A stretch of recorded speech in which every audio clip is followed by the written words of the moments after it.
Assalamualaikum warahmatullahi wabarakatuh. Di sini saya akan menjelaskan mengenai pengembangan instrumen tes.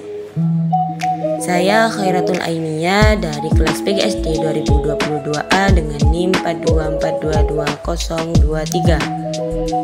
Nah, mari kita simak videonya. Sekarang kita masuk pada pembahasan materi. Nah, yang pertama, apa itu pengembangan instrumen tes? Di sini, pengembangan instrumen tes merupakan proses merancang, membangun, dan menguji alat evaluasi untuk mengukur kemampuan, pengetahuan, sikap, atau kualitas lainnya. Instrumen tes ini digunakan dalam berbagai konteks seperti konteks pendidikan, konteks psikologi, dan konteks penelitian ilmiah. Jadi, tujuan utama dari pengembangan instrumen tes ini adalah untuk memastikan bahwa alat evaluasi yang digunakan dapat memberikan hasil yang akurat dan bermakna.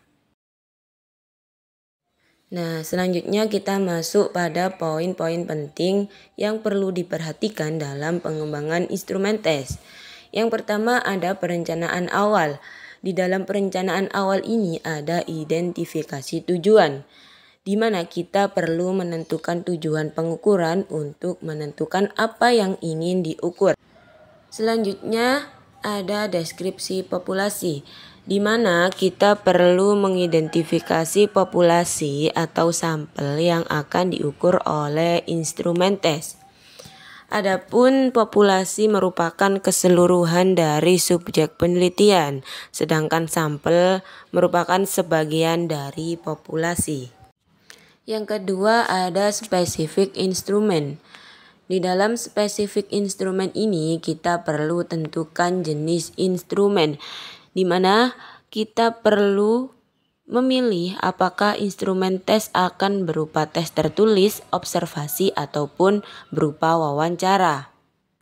Selanjutnya kita buat kerangka konsep, di mana kita perlu menyusun kerangka konseptual yang akan menjadi dasar pengembangan instrumen tes. Yang ketiga, pengembangan instrumen. Di dalam pengembangan instrumen ada konstruksi butir soal, di mana kita perlu membuat butir soal atau pertanyaan yang relevan dengan tujuan pengukuran. Selanjutnya ada validitas dan reliabilitas, di mana kita perlu menguji validitas, yaitu suatu ukuran yang menunjukkan tingkat kesohihan atau kebenaran suatu teks.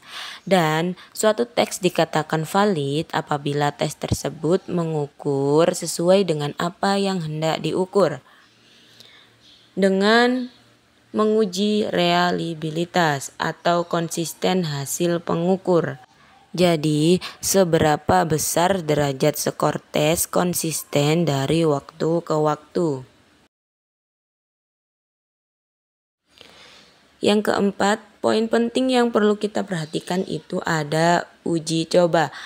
Di dalam uji coba itu ada uji coba awal, di mana kita perlu melakukan uji coba instrumen pada sampel kecil untuk mengidentifikasi masalah potensial.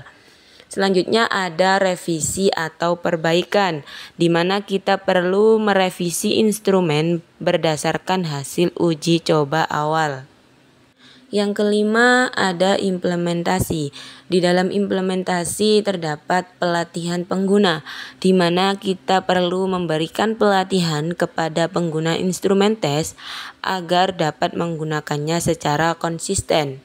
Selanjutnya ada penerapan, di mana kita perlu menerapkan instrumen tes sesuai dengan prosedur yang telah ditetapkan. Yang kelima ada analisis data. Di dalam analisis data ada data collection, di mana kita perlu mengumpulkan data hasil pengukuran menggunakan instrumen tes. Dan yang terakhir ada data analisis, di mana kita perlu menganalisis data untuk menghasilkan informasi yang relevan sesuai dengan tujuan pengukuran. Jadi, pengembangan instrumen tes membutuhkan perhatian yang cermat terhadap validitas, reliabilitas, dan relevansi instrumen tersebut untuk memastikan bahwa pengukuran yang dihasilkan itu akurat dan bermakna atau tidak. Terima kasih sudah menyaksikan videonya. Jangan lupa like dan subscribe. Wassalamualaikum warahmatullahi wabarakatuh.